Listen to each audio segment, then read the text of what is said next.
सभी को नमस्कार। मैं राजकुमार विश्वकर्मा।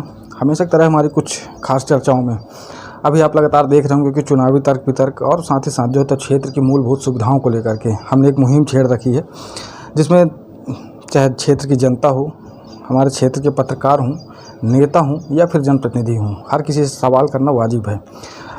आज हमारे साथ इस कुछ खास चर्चा में दुर्गा शुक्ला जी हैं, पत्रिका से पत्रकार हैं। दुर्गा जी, सबसे पहले मैं आपसे जानना चाहूँगा कि इस पत्रकारिता लाइन में आपको आए हुए कितने वर्ष हो गए? मैं लगभग 10 वर्षों से पत्रकारिता लाइन में हूँ और अभी तक दैनिक भास्कर, पत्रिका, नई दुनिया जैसे अखबारों में काम कर चुका हूँ।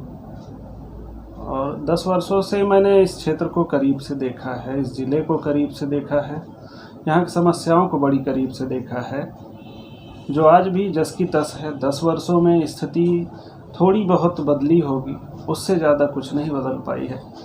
राजनीतिक प्रतिनिधित्व तो बदला, लेकिन क्षेत्र की दशा आज भी वही है जो पहले थी।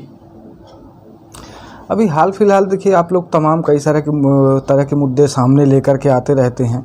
अभी कई तरह के उसमें आप लोग भी देख रहे होंगे कि ख़ास तौर पर अगर बिजली की बात करें, यहाँ पर आपके माननीय विधायक भी रह चुके दिलीप जायसवाल जी, तो उनके द्वारा यहाँ पर कितने काम कराए गए होंगे, लगभग एक अंदाज़ा अगर आप बता सकते हैं यहाँ पर का? तो देखिए, बिजली में जो विकास हुआ है ये नगर पालिका की देन है, नगर पालिका ने जो भी कराया है। और बाकी अगर देखा जाए कि विधायकों ने यहाँ अभी कुछ नहीं किया है। यहाँ की सबसे ज्वलंत समस्या है प्राथमिक स्वास्थ्य केंद्र के सामुदायिक स्वास्थ्य केंद्र में उन्नयन की।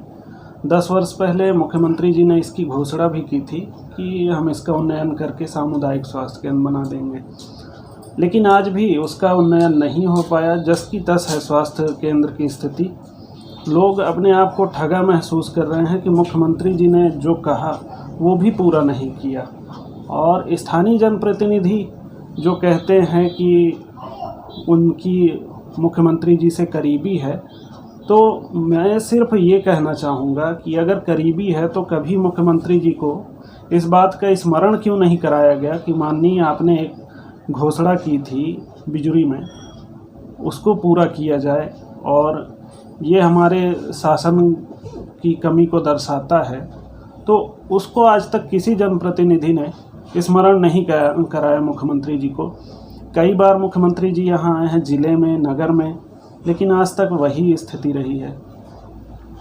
तो इसमें नेताओं की क्या भागीदारी है, क्या यहाँ पर के इस क्षेत्र में? क्योंकि देखिए, चाहे बिजली की बात करें, चाहे कोतमा की बात करें, या तमाम उस कोतमा विधानसभा क्षेत्र की, यहाँ पर आज दिग्गज नेताओं की पूरी होड़ लगी हुई है। आप देख रहे होंगे कि अभी चुनाव का समय नज़दीक आ रहा है, तरह तरह की वॉल पेंटिंग चालू हैं, बड़े बड़े होर्डिंग बैनर पोस्टर सब कुछ लगाया जाता है। इसके लिए आप क्या कहना चाहेंगे? देखिए, पहला बात तो ये है मेरा, हमने दोनों कार्यकाल देखे हैं, पक्ष भी देखा है, विपक्ष भी। हमने भाजपा का शासनकाल देखा यहाँ, और 15 महीने जो कांग्रेस का शासनकाल रहा वो भी देख चुके, और दोनों में फ़र्क ज़रा भी नज़र नहीं आया। जैसे भाजपा शासनकाल में यहाँ व्यवस्थाएं चरमराई थी, कांग्रेस शासनकाल में भी वही व्यवस्थाएं चरमराई रहीं। कोठी जो यहाँ के ग्रामीण क्षेत्र में है, उसे सामुदायिक स्वास्थ्य केंद्र का दर्जा कांग्रेस के कार्यकाल में दिया गया, 15 महीने के कार्यकाल में। जबकि कोठी से जो मरीज आते हैं उन्हें रेफ़र किया जाता है बिजली प्राथमिक स्वास्थ्य केंद्र। तो सोच लीजिए, सामुदायिक स्वास्थ्य केंद्र से अगर प्राथमिक स्वास्थ्य केंद्र मरीज रेफ़र हो रहे हैं, तो ऐसे स्वास्थ्य केंद्र के उन्नयन की क्या ज़रूरत थी? सामुदायिक स्वास्थ्य केंद्र बिजली को बनाना था, उसे न बना के कोठी बना दिए, जहाँ ग्रामीण क्षेत्र से आज लोग बिजली आते हैं। तो सबसे बड़ी जो कमी है यहाँ स्वास्थ्य की ही मैं देखता हूँ। और स्थानीय नेता जो अपने प्रचार प्रसार में लगे हैं और वॉल पेंटिंग ये जो आप कह रहे हैं, तो सभी को हक है अपना करें, लेकिन सबसे मूलभूत ज़रूरी है स्थानीय स्तर पर सपोर्ट और स्थानीय स्तर पर नेता की पकड़। जब स्थानीय मुद्दों को लेकर के नेता कुछ नहीं करेंगे तो उनकी पकड़ कहाँ से मजबूत होगी? आज लोग छोटी छोटी परेशानी के लिए परेशान हैं। पेयजल की समस्या बिजली की सबसे बड़ी समस्या है। गर्मी के समय में लोग यहाँ परेशान होते हैं। मुख्यमंत्री जी ने जो योजना यहाँ स्वीकृत की 18 करोड़ की नल जल योजना, डोला से पाइपलाइन बिछा करके बिजली तक लाना था पानी, लेकिन डोला वालों ने उस पर रोक लगा दी कि हम अपने क्षेत्र का पानी नहीं जाने देंगे बिजली। तो ये दूरदर्शिता की कमी रही उस शासनकाल की, उपयंत्री की, नगरपालिका अधिकारी की, नगरपालिका अध्यक्ष की, कि उन्होंने नहीं सोचा कि डोला से हम अगर पानी ला रहे हैं तो पहले डोला वालों से परमिशन ले लें, वो क्या कहते हैं, अनुमति ले लें। आज लाखों रुपए, करोड़ों रुपए खर्च होने के बाद पाइपलाइन बिछ गई 40 किलोमीटर की, 22 किलोमीटर की। तब इन्हें याद आता है कि डोला वाले तो रोक लगा दिए हैं पानी पर, अब हमको केवाई से पानी लाना पड़ेगा। अगर यही केवाई नल जल योजना ही बनाई गई होती तो आज वो पूरा हो गया होता। हाँ, केवाई पर योजना के तहत अगर दिया गया होता तो सारी दोनों तरफ जो है तो बराबर सुविधाएं आ जाती। और केवाई जो है वो जीवित नदी है, उसके पानी का स्रोत कभी ख़त्म नहीं होना है। डोला तो ये है कि पोखरी में जमा नल है, जल है, वो कभी ख़त्म होगा या फिर दूषित होगा, कुछ भी हो सकता है। लेकिन केवाई जो है हमारे क्षेत्र की जीवनदायिनी है, और अगर वहाँ से पानी की सप्लाई होती तो आज बिजली में घर घर पानी पहुँच रहा होता। तो एक यहाँ पर और भी बड़ी विडम्बना यहाँ पर देखने को मिली आपके ही क्षेत्र की कुछ सड़कों का, जिसको लेकर के जो है तो पिछले वर्ष देखा गया कि सोशल मीडिया के माध्यम से बताया गया कि ये न्यूयॉर्क से भी न्यूयॉर्क की सड़क है, काफ़ी गड्ढे होते हैं, तालाब नुमा भी। कितने वर्षों से सड़क खराब है और इसके लिए यहाँ पर के क्षेत्रीय नेताओं ने क्या किया? लगभग 10-11 वर्षों से ये सड़क ऐसी ही हालत में है। कॉलोनी प्रबंधन कई बार इस पर मतलब आश्वासन दिया कि इस सड़क का निर्माण कराएंगे। नगर पालिका ने भी बनाने की कोशिश की। नगर पालिका ने जिस ठेकेदार को ये काम दिया उस ठेकेदार ने काम ही शुरू नहीं किया। ठेकेदार का कहना था कि बहुत बिलो रेट में मैंने ले लिया है और अब मैं इसे काम को अगर करूँगा तो मुझे घाटा लगेगा। ठीक। दूसरा, उस ठेकेदार का ठेका कैंसिल हुआ, कॉलरी को मिल गया ठेका, कॉलरी ने नए ठेकेदार को दे दिया। अब नए ठेकेदार को ये है कि बारिश का मौसम जब बीत जाएगा तब कॉलरी उस पर काम शुरू करेगी। तो बारिश में जो गड्ढों में पानी भरता है, एक्सीडेंट होते हैं उस वजह से, तो वो तो समस्या आज भी है। आज 3 महीने तक लोग परेशान होंगे, उसके बाद कॉलरी बनवाएगी भी तो गर्मी और ठंडी के समय उतनी परेशानी नहीं होती है जितनी बारिश में गड्ढों में पानी भर जाने के कारण होती है। थोड़ा सा क्षेत्र को लेकर के अब चर्चा करते हैं, क्योंकि देखिए पेशेवर पत्रकार हैं आप, कई वर्षों से पत्रकारिता कर रहे हैं। कोतमा विधानसभा क्षेत्र को लेकर के जो है तो आप क्या कहना चाहेंगे? क्या आपको लग रहा है कि यहाँ पर जो क्षेत्र के नेता हैं, पूरे कोतमा विधानसभा की मैं बात कर रहा हूँ, इसमें आपको लगता है क्या काबिल और योग्य नेता हैं या नहीं हैं, या इनकी क्या गतिविधियाँ होनी चाहिए और इनको करना क्या था? क्योंकि आज वाहवाही तंत्र के लिए जो है तो तमाम कई सारे यंत्र उपयोग किए जा रहे हैं और आपके सामने सब कुछ रखा हुआ है। देखिए, काबिल ऐसा नहीं कहूँगा कि कोतमा क्षेत्र में काबिल लोग या काबिल जनप्रतिनिधि नहीं हैं। बस ये है, कमी है कि जनता की समस्या को देखने की। ये है चुनाव जीत करके जो नए नए विधायक बने, कई उम्मीद लोग लगाए हुए थे उनसे कि ये पुराने विधायक से अच्छा काम करेंगे, ये युवा हैं, युवाओं की अच्छी सोच रखते हैं, युवाओं से लगाव है, इनका जुड़ाव है, तो ये कुछ अच्छा करके दिखाएंगे। लेकिन जैसे जैसे समय बीतता गया, लोगों ने आंका कि उनकी जो मतलब आकांक्षा थी नए विधायक से, वो पूरी नहीं हुई। 15 महीने के कार्यकाल में भी जो कार्य हो जाने थे वो आज भी नहीं हुए। लोगों ने उम्मीद की थी कि परिवर्तन हुआ है, सत्ता का परिवर्तन हुआ है, तो काम भी अब अच्छे होंगे और जो नया दल आया है सत्ता में, वो जो भी कमी थी पुराने कार्यकाल की उसे पूरा करेगा। लेकिन 15 महीने के कार्यकाल में लोग कुछ भी ऐसा मतलब क्षेत्र में नहीं हो पाया कि उससे लोग मतलब विधायक के कार्य को या फिर सत्ता के कार्य को बेहतर माने। आज बिजुरी क्षेत्र में, बिजुरी में आपको बता दूं, उप तहसील है आज बिजुरी, इसे तहसील का दर्जा बहुत लंबे समय से करने की मांग चल रही है।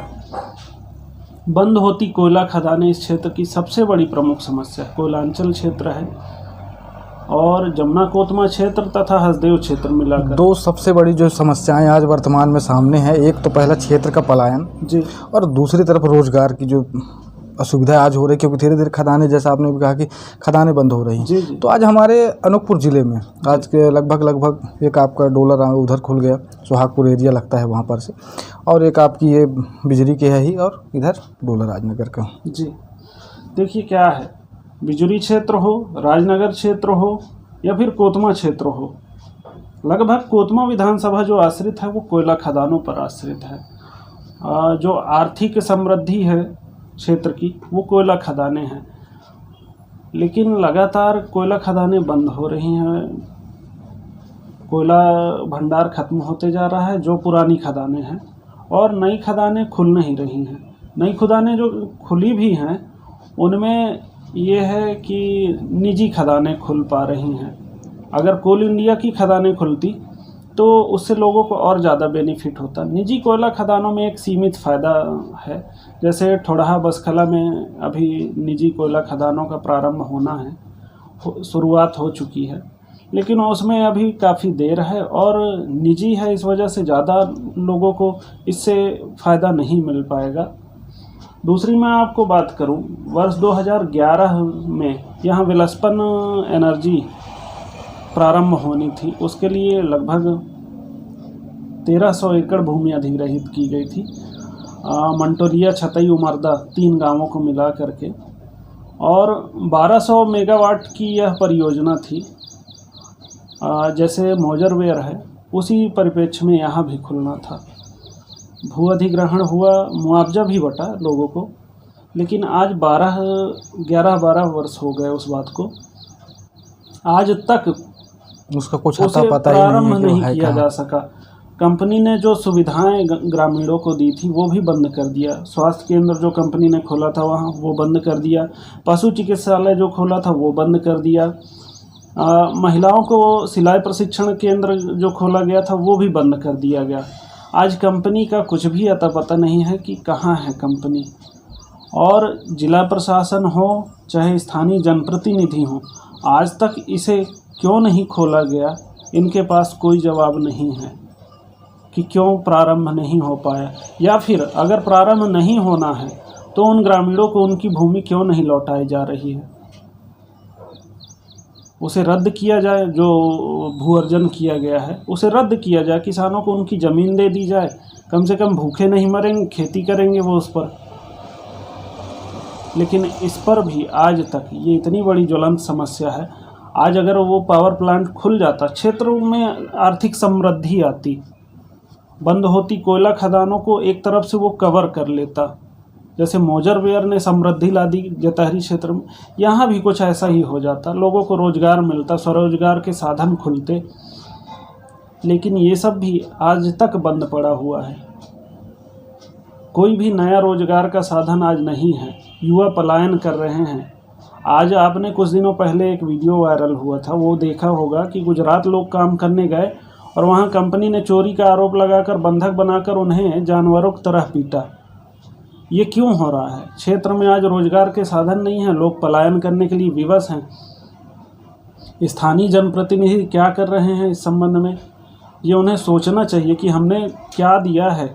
अगर 5 साल का कार्यकाल हमारा पूरा हुआ तो हमने ऐसी कौन सी चीज़ दी है क्षेत्र को, रोजगार के लिए दिया है, स्वास्थ्य के लिए दिया है, या फिर स्थानीय समस्याएं हैं। आज ITI की मांग लंबे समय से यहाँ की जा रही है कि बिजली नगर में भी एक ITI होना चाहिए शासकीय, वो मांग अभी भी पूरी नहीं हुई है, लोगों को कोतमा जाना पड़ता है।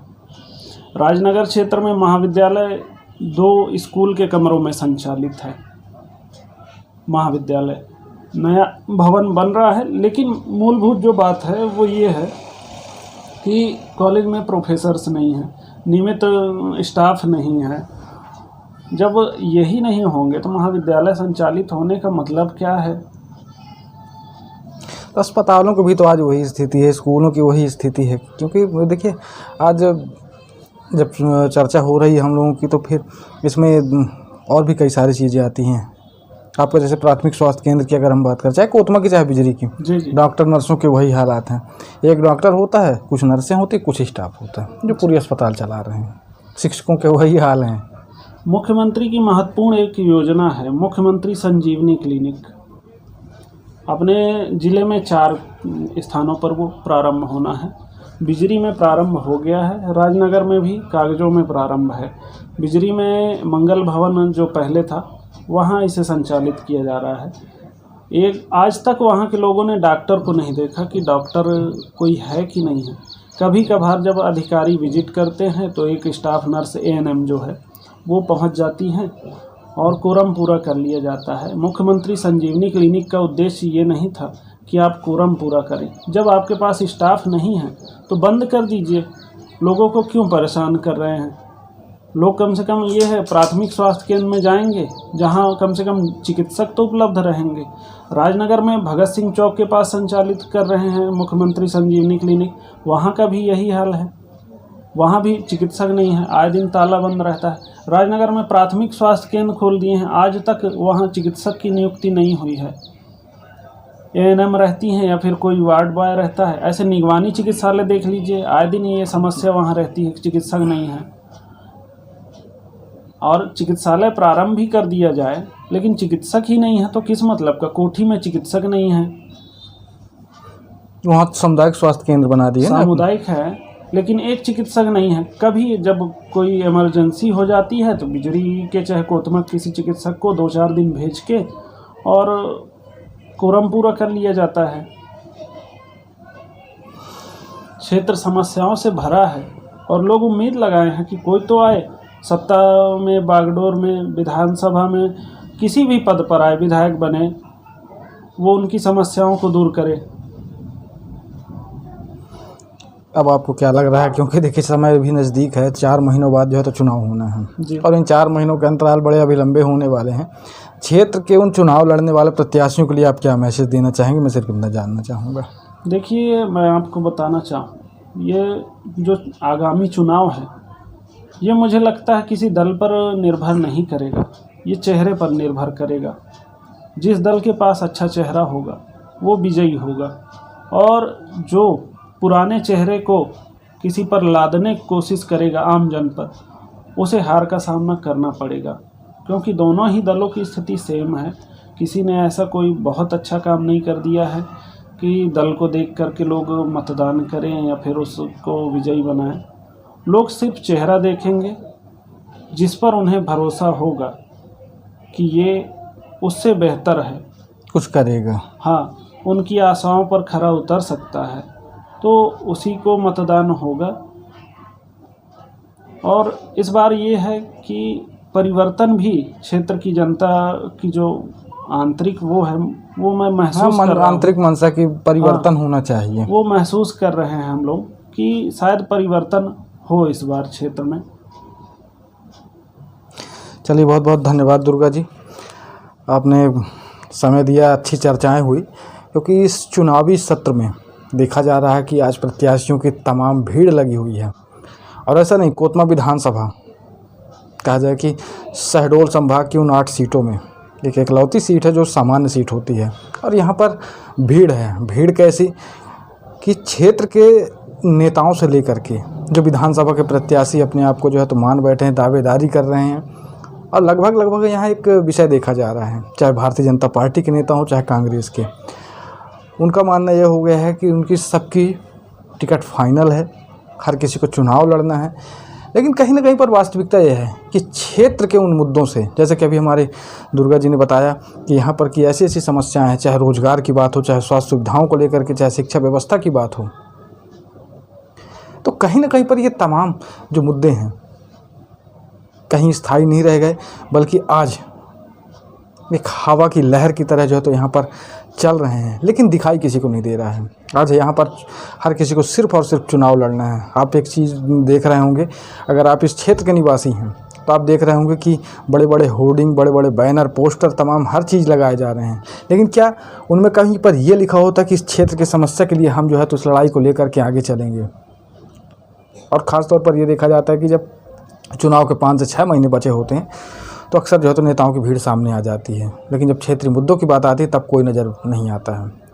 और इस बार भी यही होगा, क्योंकि चुनाव जहां ख़त्म हुआ और चुनाव ख़त्म होने के बाद जो है एक भी नेता नहीं दिखाई देंगे।